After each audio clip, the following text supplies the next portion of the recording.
我买这台 iPhone 13 Pro 3个多月了，自从去年9月份收到之后，它就代替了我的 iPhone 12 mini， 成为了我每天都使用的手机。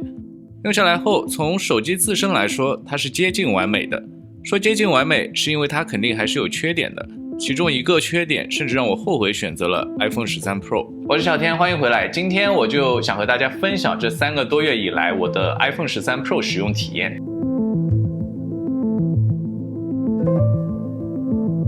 因为 iPhone 13 Pro 的硬件参数大家肯定都比较了解了，毕竟已经上市这么长段时间了，所以我就直接分享我的主观体验。先要讲的是屏幕，作为使用手机第一眼就看到的东西，13 Pro 的显示屏给我的第一印象确实不错，显示效果很细腻，不知道是因为比12 mini 亮度更高，又或者是它带有 ProMotion 高刷屏的原因，又或者是二者相加的关系。虽然我去查了13 Pro 和12 mini 的屏幕，很确定两者使用的都是 OLED 的屏幕，但不知为何13 Pro 的屏幕看上去总是要比12 mini 的更细腻一些。说到高亮度，我要吐槽一件事儿，虽然说高亮度肯定是件好事儿，特别是在室外阳光比较强烈的情况下，依然可以看清楚屏幕。当然我不建议大家在阳光直射的情况下使用手机，但我发现晚上在床上玩手机，特别是把灯关了之后，13 Pro 的屏幕真的好亮，即使是我把亮度调到了最低，依然很亮，感觉挺伤眼睛的。再聊聊也是刚刚提到的 ProMotion 技术，记得在13刚刚发布的时候，网上有好多关于 ProMotion 技术到底有没有用，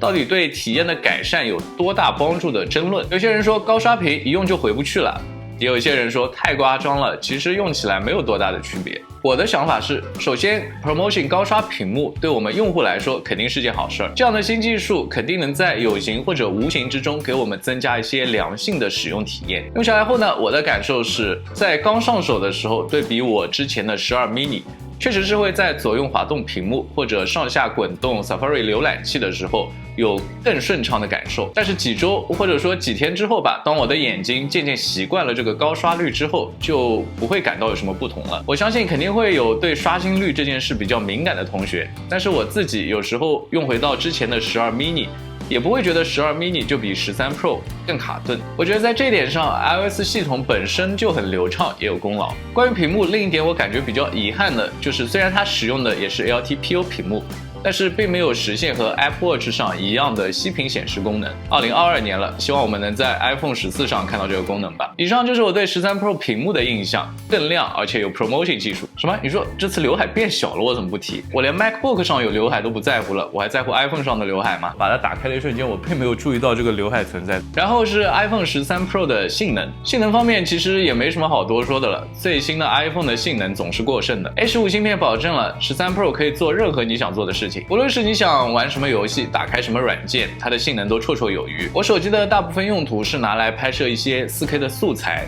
也会拍照直接在手机上修图，有时候会打游戏，然后也会做一些日常生活的记录等等。现在13 Pro 的性能表现让我觉得，如果不是每年都要追求换最新手机的人，用上个3-4年也没有什么问题。其实我觉得这次 A15 芯片带来的最大改变是在拍摄模式上增加了电影模式和 ProRes 录制，这点我们稍后再详细聊。接着聊聊相机。iPhone 13 Pro 的相机还是一如既往的强大，特别是考虑到它还在1200万像素这个规格上。我觉得 iPhone 相机最大的优势就是无论你拍什么，随手拍的效果总是不错。特别是 iPhone 的调色会相对真实的还原场景本来的色彩，不会过度饱和，但我觉得有些过度锐化，非常适合喜欢随手把手机拿出来拍照或者是录像的用户。今年13 Pro 的相机还增加了摄影风格预设，但是我一次都没有用过，因为如果是日常拍摄，我已经对它本来的色彩就挺满意。如果我想后期，我也会习惯性的放到 VSCO 里去细调，这是我多年自己养成的习惯。所以在日常拍照的时候并不会想起来去用它这个功能。13 Pro 的暗光摄影也有不错的表现，这在我之前13 Pro 的开箱视频中有过展示。这里有一个隧道，我们就可以看一下13 Pro 的暗光表现。当时在非常暗的隧道里，几乎是伸手不见五指的情况下，我拍了一段视频，看到成片后效果让我惊喜了。然后就是电影模式，这个模式下的成片效果就没有什么惊喜了。电影模式也就是视频拍摄下的人像模式，这个模式在我看来还不够成熟，所以更像是一个拍着玩的模式，而不是一个可靠的新功能。iPhone 的背景虚化虽然已经非常趋近于真实了，但也许是我先入为主，知道这是算法的加成，而不是真正的前景深带来的效果。所以在我看起来总觉得不够真实。有时候它对于主体的抠图抠得并不自然，而且在拍非人类的对象时时灵时不灵。相对于这种假的效果，我还是宁愿选择没有背景虚化的样子。所以在使用13 Pro 的这3个多月里，除了在开箱测评时我使用过这个功能之后，我几乎就没有用过它。希望电模式经过几年更新后，随着算法的成熟和芯片算力的提高，能更有实用价值。就先从这个模式能拍 4K 开始吧。这次13 Pro 我最喜欢的提升，并不是刚刚提到的屏幕或者相机，而是它的续航。特别当我是从12 mini 转到13 Pro 的，虽然以前在使用12 mini 的时候，作为一个手机中度使用者，我也能够正常使用1天，特别是白天我还有挺多充电的机会。但是现在13 Pro 的续航真的给我带来了很多安全感，让我完全不需要考虑电量这件事情。这样的安全感是以前的12 mini 所没有的。以前上班只要是坐在位子上，我总想着要把手机插上电，而现在即使是晚上睡觉关了灯，玩好手机，我摸不到充电线，我也能安心的把它往旁边一放，直接睡觉。我甚至在考虑拍摄一期 One Day My Life， 试试不充电的 iPhone 13 Pro 重度使用1天，续航是否能撑下来。你会对这样类型的视频感兴趣吗？请在评论和弹幕区告诉我。到这里，我的 iPhone 13 Pro 的使用体验都是很棒的。那它的缺点到底是什么？就是哪个缺点甚至让我后悔购买它呢？第一个就是它凸起的摄像头。iPhone 13 Pro 的镜头很大，所以导致它的相机系统突出的特别明显，放在桌子上不平，所以肯定会有很多强迫症患者和我一样，简直要被逼疯了。不过没关系，只要带上一个官方的手机壳，它就